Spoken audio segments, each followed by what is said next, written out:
और डेट क्या है? 13 जनवरी 2018। तेरह जनवरी, जनवरी 13। जी जी मौलाना साहब। बिस्मिल्लाहिर्रहमानिर्रहीम। जनवरी 13, 2017। 2018 हाँ 18 2018 2018 हैं? जी Welcome to you on Indian soil.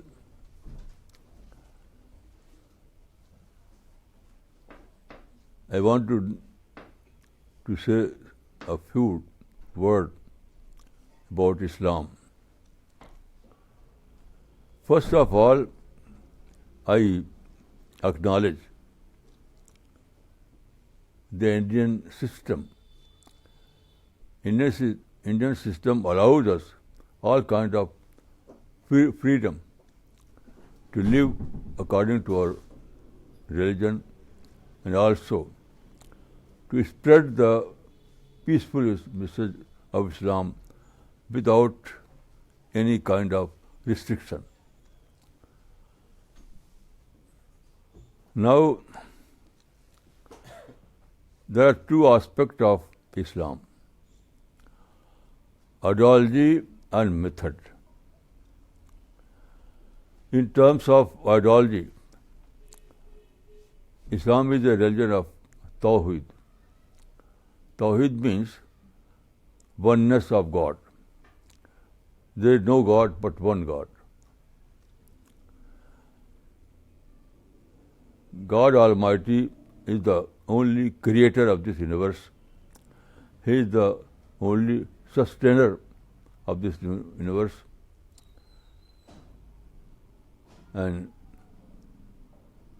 God Almighty is everything for us.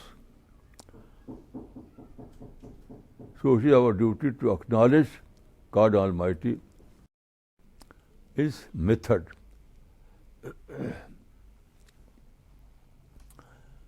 Islamic method is totally peaceful method.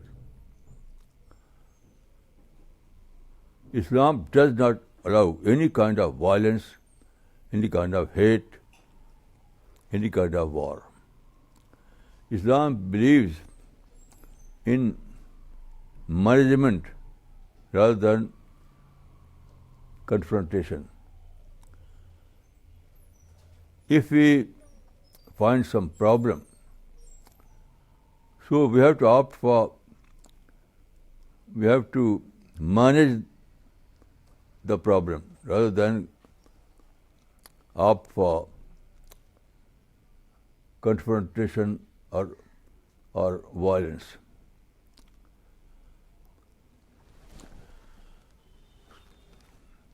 Because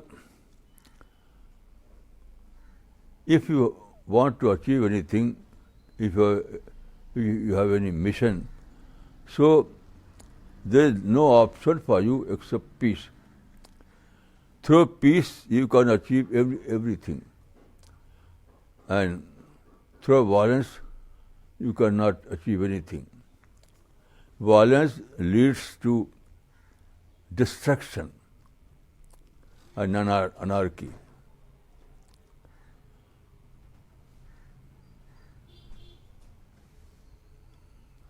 So here I would like to refer two verses,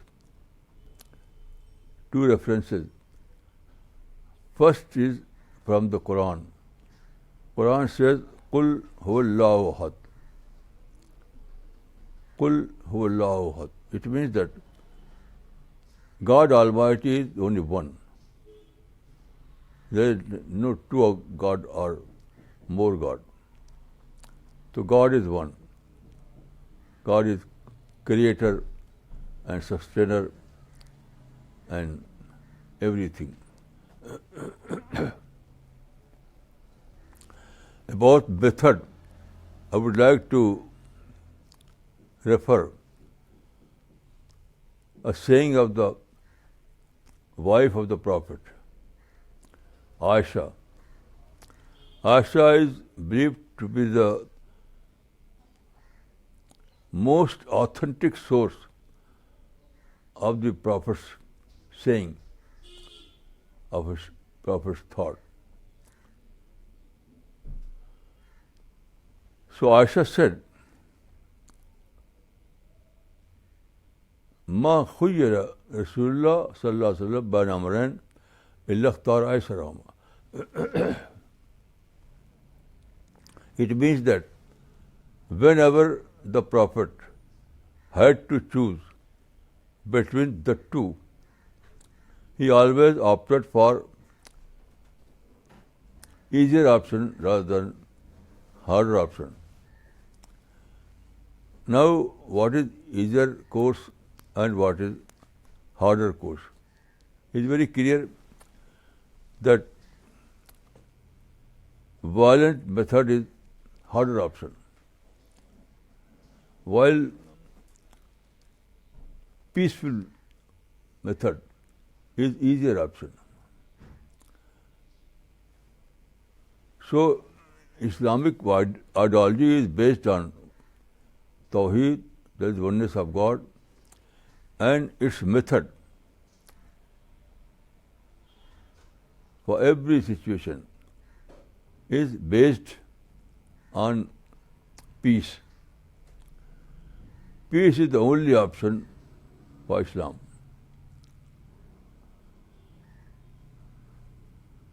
In the Quran, it is referred as as-sulhu khair.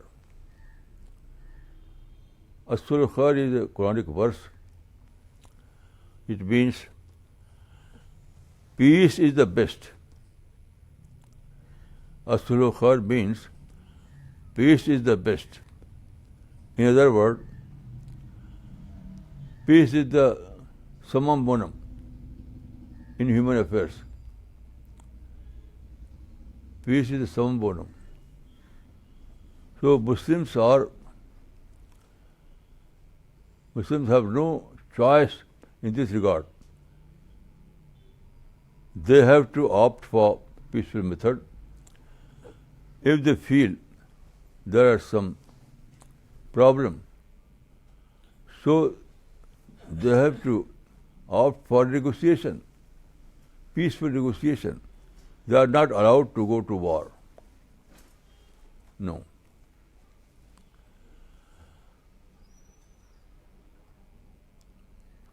I think that peace is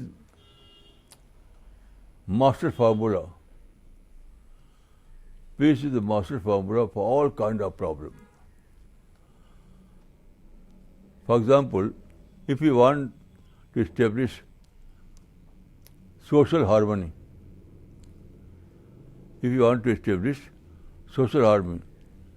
then the best way is to establish peace. Where there is peace, there is harmony. Where there is peace, there is good relationship between people. And also peace is the only right method. For example, if you opt for violence or any other kind of method, it is most probable that you will lose your time, energy. But when you opt for peace, then it is sure that your effort will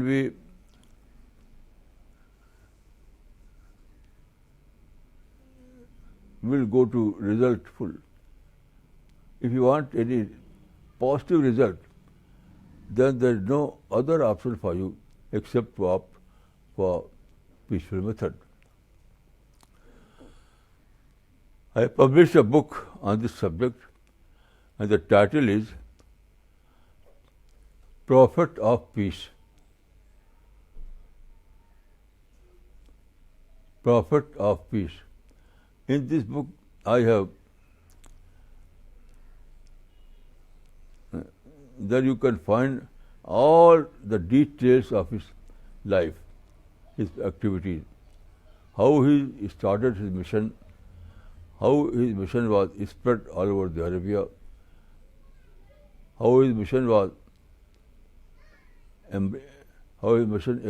embraced almost all the people of Arabia during his own lifetime.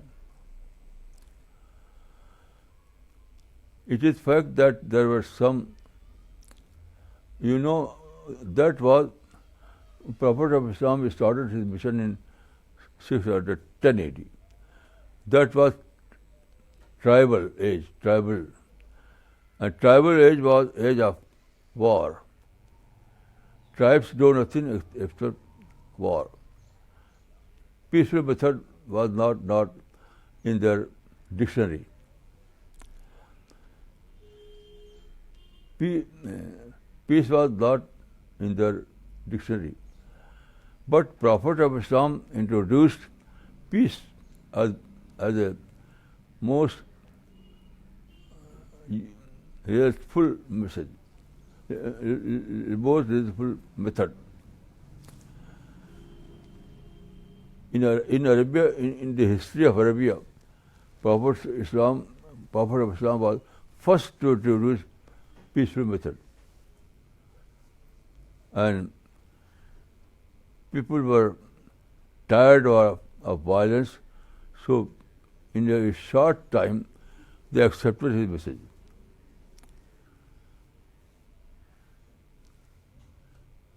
In a very short time they accepted his message. Tawheed and peace both. At that time, Arabia was a society of idol worshippers at that time. But when he gave the message of Tawheed, oneness of God, their nature were addressed and their mind was addressed. So in a very short time they accepted Islamic message of Tawheed, of oneness of God. And also they abandoned the culture of violence. That was culture of tribes at that time.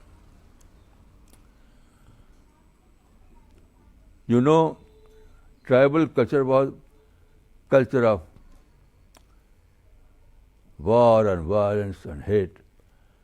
But in a very short time, in a very short period, Prophet of Islam successfully introduced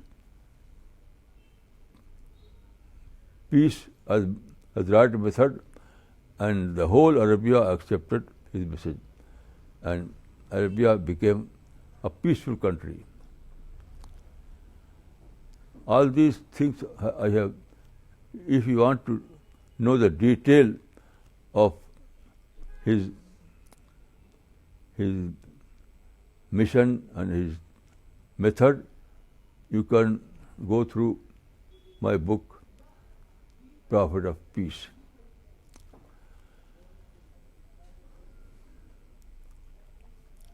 Then I would say that in terms of method,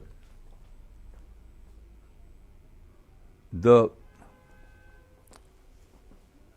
Christianity and Islam are very similar, very similar. Jesus Christ has said that love your enemy. It means that don't try to wage war against your enemy. Don't fight against your enemy. But settle the issues peacefully, and you will find that your enemy was your friend. The same teaching you can find in Islam. Once I visited USA. There I was invited in a church. So after my speech, a Christian scholar asked a question.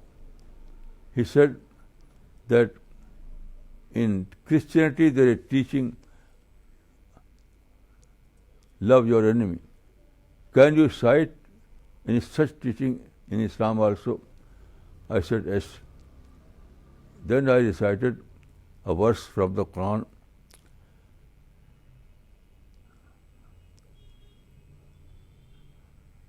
The meaning of that verse is that evil good and evil and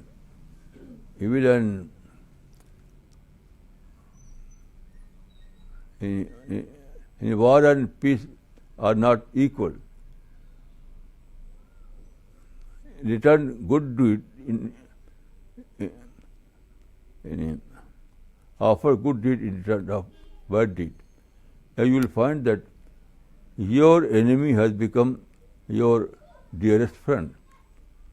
This is the same teaching in Islam, which is you find in Christianity. So I think that there is a great scope that we establish contact between Islam and Christianity, and our world needs peace, and I think that Islam and Christianity unitedly can establish peace in our present world. So I welcome you on Indian soil, and I believe that this effort by Professor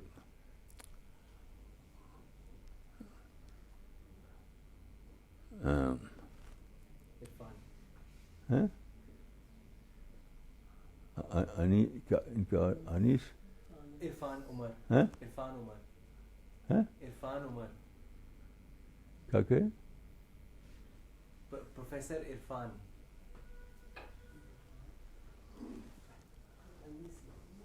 इधर को बताइए, इधर रहिए. अच्छा ना इरफान अनीस उमर सुल्तान Irfan Anees Umar. Professor Irfan Anis Umar. I love him. He is a great scholar and he is in the field of peace. Professor Irfan Umar is very helpful for us, and he is our right hand in USA in this mission. So I thank you, and also thank Professor Irfan Anis Umar, and may God help you. May God help us in fulfilling this mission. Thank you.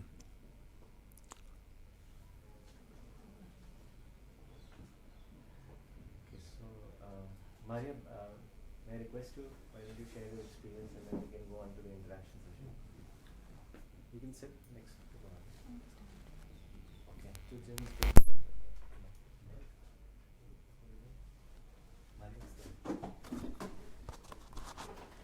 ये दे दीजिए. नहीं मौलाना है उनके पास. We'll have to take the other one so that the recording goes in. ऐसे इसमें लगा दूँ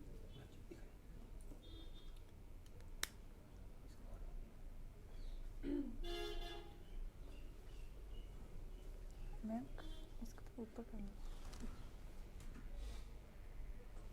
Okay, so my name is Maria, and since the topic that Professor Irfan gave was peacemaking in Islam, so I'd like to speak on what I understand. Okay, I'm being asked to sit.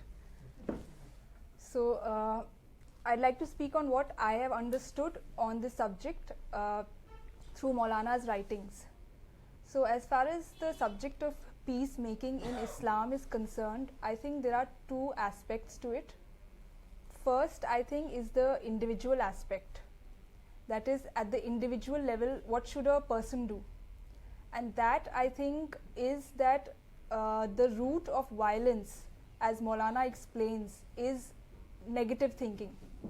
So he says that negative thinking is the beginning of violence.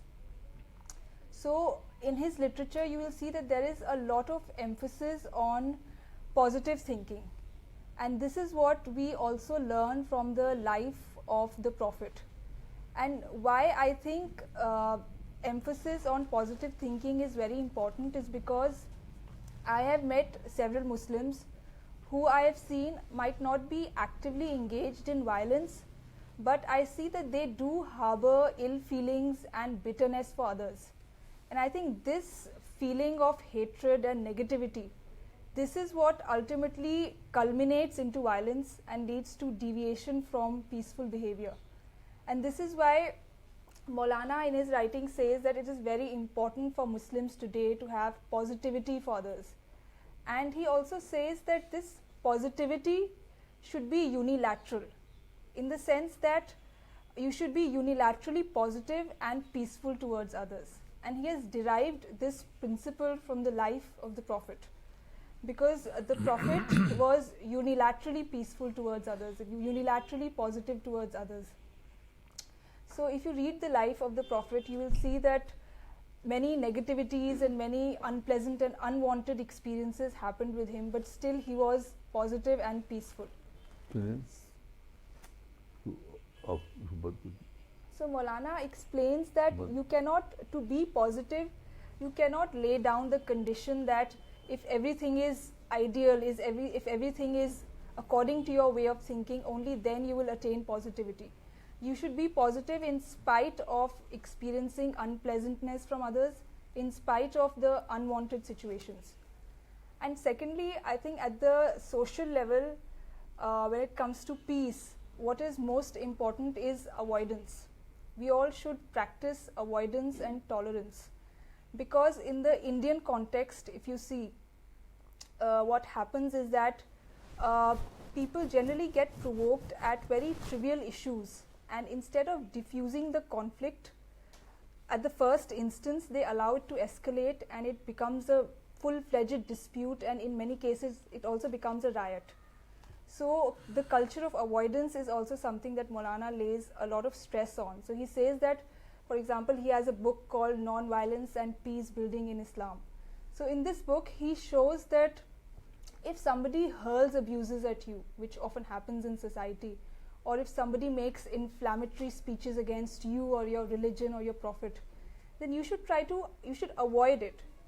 You should not become inflamed, come down on the streets and raise banners and protest against those people. So this is also the teaching of the Quran, because the Quran says that, Quran tells believers that you should ignore hurtful words. And even if you see the life of the Prophet, there were many times when people condemned him and they spoke very derisively, and they used very harsh words at him. But the Prophet did not, the Prophet remained calm and he did not run after them to kill them.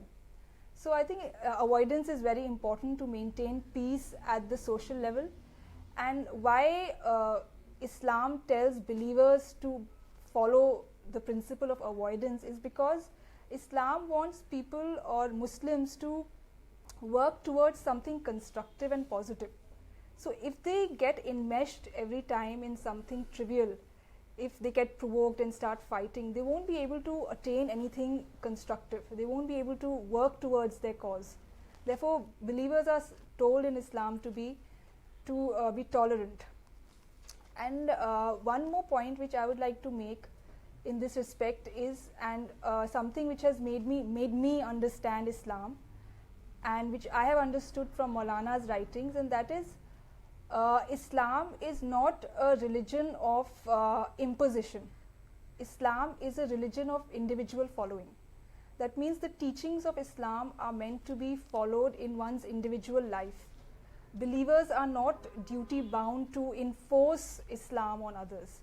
And I think this explanation of Islam which Maulana gave has helped me understand my religion. And only few days back, we were interacting, all of us at CPS were interacting with a group of Germans. And one of the questions that stood out was a question about the life of the Prophet.